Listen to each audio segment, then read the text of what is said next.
Random thoughts. In this video, I'm going to read part of The Mad Mullah of Somaliland. This is a book that was written by one Douglas Jardine, who was the secretary to the administration Somaliland 1916 to 1921.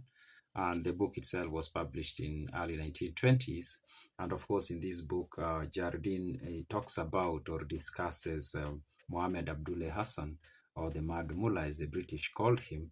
And Mohammed Abdulle Hassan is the person who led what was called the Dervish Wars against the British and the Italians to some extent from 1900 up to 1920.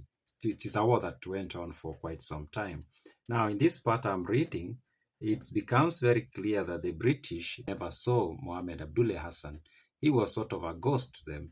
Is one person they talked a lot about, and they discussed a lot and strategized against a lot. But turns out they never saw the man. That they hardly saw him. It seems like they never saw him, and that's what Jardine tells us in this part of his book.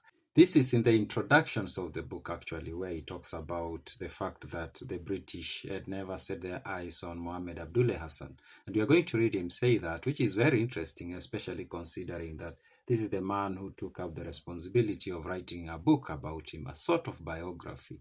Now, somebody left me a comment, the introductory video that I did about this book, and he told me that maybe a good idea is to read this book, but also try to find the words of Mohammed Abdulle Hassan and try to read those ones so that there is like a balance. And I found that idea to be a very good idea, because we are reading a book that was written by an officer who was basically coming up with strategy on how to overcome Mohammed Abdulle Hassan. And of course, he did not like this guy. He did not like this man. So he had every motivation and, of course, interests to make him look not so good. And we are not going to rely on him to be unbiased, to be objective. And so I think the idea of reading this book and at the same time trying to find the words of Mohammed Abdulle Hassan and going through those ones, I think that can create a good balance.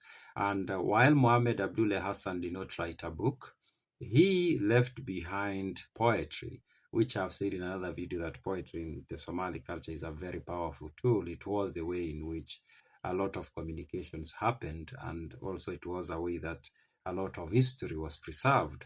And so Mohammed Abdulle Hassan resorted to that, and he did compose poems that exist to date, fortunately, and most of them have been taken and have been written, published as books, and a few have been translated. Now, I know there is a danger when it comes to translation of such works, especially poetry. Poetry can be very, very tricky to translate, because the person who composes a poem relies so much on picking the right words to express whatever they have, or to express their ideas in very specific ways.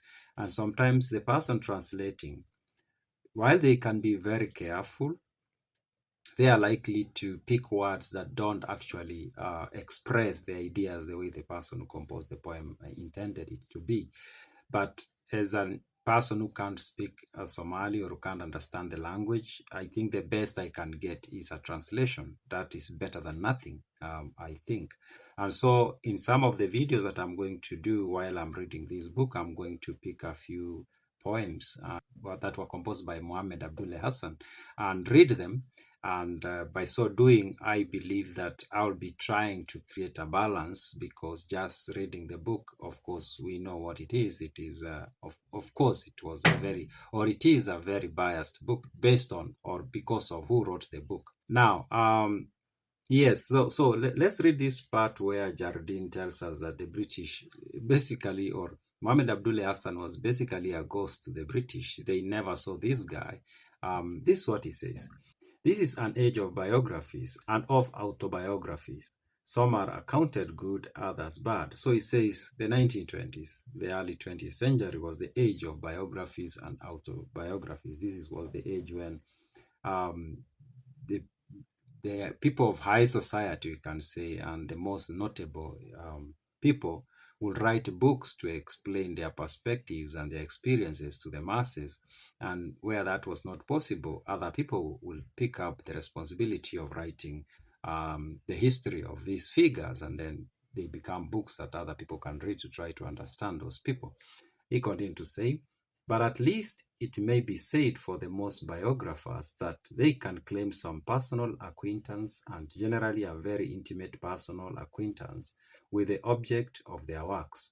Yeah, so most biographers, we can say 99%, or maybe 95%, or we can say a very high percentage, or in a very high percentage, often do have a personal, we can say, acquaintance with the person they are writing about. Maybe they've worked together, maybe they are a family member, maybe they are hired by that person to write the biography, and or often they write it themselves, which is autobiography. And so the person writing often has very detailed and personal understanding of the person they are writing about. Boswell knew his Johnson, and Monley his Gladstone. So I think these are examples of writers he's mentioning and the people they wrote about, and they knew them in very personal ways. Perhaps too, Mrs. Asquith knew her Margot. That's another example he's giving. But to the chronicler of the career of Mohammed bin Abdulle Hassan, this all-important qualification is utterly lacking. So for Jardine, he didn't have that sort of relationship that most of the other writers who wrote biographies had with the people they were writing about. For I have never seen the Mad Mullah, and indeed, since his rise in 1899, no Englishman ever set eyes on him. I found that line to be very, very interesting, that he himself never saw Mohammed Abdulle Hassan, which I understand is possible. But now making the claim that no Englishman ever saw Mohammed Abdulle Hassan since 1899 when he rose, and this is 1920. So for 20 years, while the war went on, they never saw him in person, or no English person ever saw him in person. So he was some sort of ghost to them. Not that his madness would not have been delighted to entertain me in his stately stronghold at Tale, but there was always this about him, that his sense of hospitality was apt to be somewhat crude, and my enjoyment would have been tempered by the foreboding that the inevitable climax of his entertainment would have been the roasting of an infidel over a slow fire. Now, this is a good example of that bias that we are going to deal with as we read this book. He acknowledges that, going by what he knew, Mohammed Abdulle Hassan would have likely entertained him. He would have likely not refused to have a conversation with him. He acknowledges that.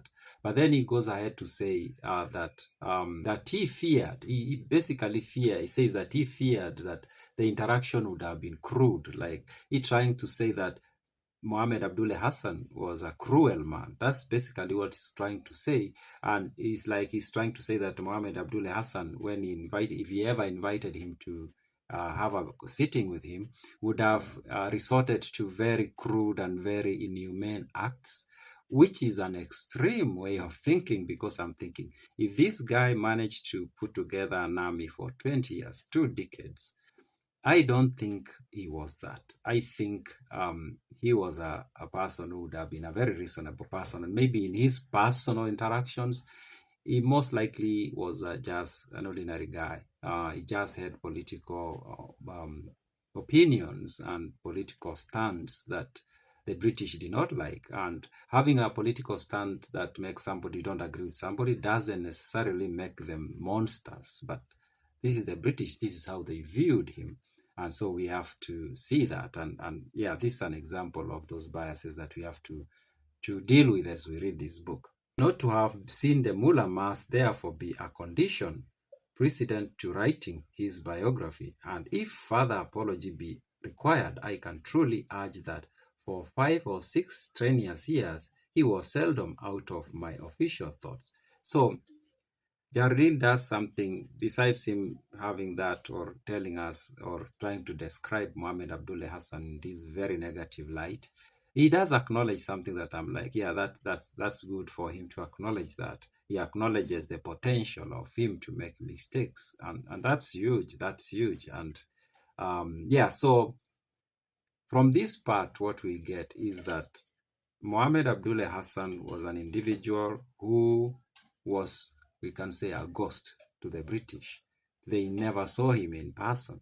And that's very interesting, especially when you consider that this is a man they talked a lot about. They held meetings and they planned and did everything to try to counter his movement. But then it turns out they never saw him in person. I found that to be very interesting. Those are my random thoughts.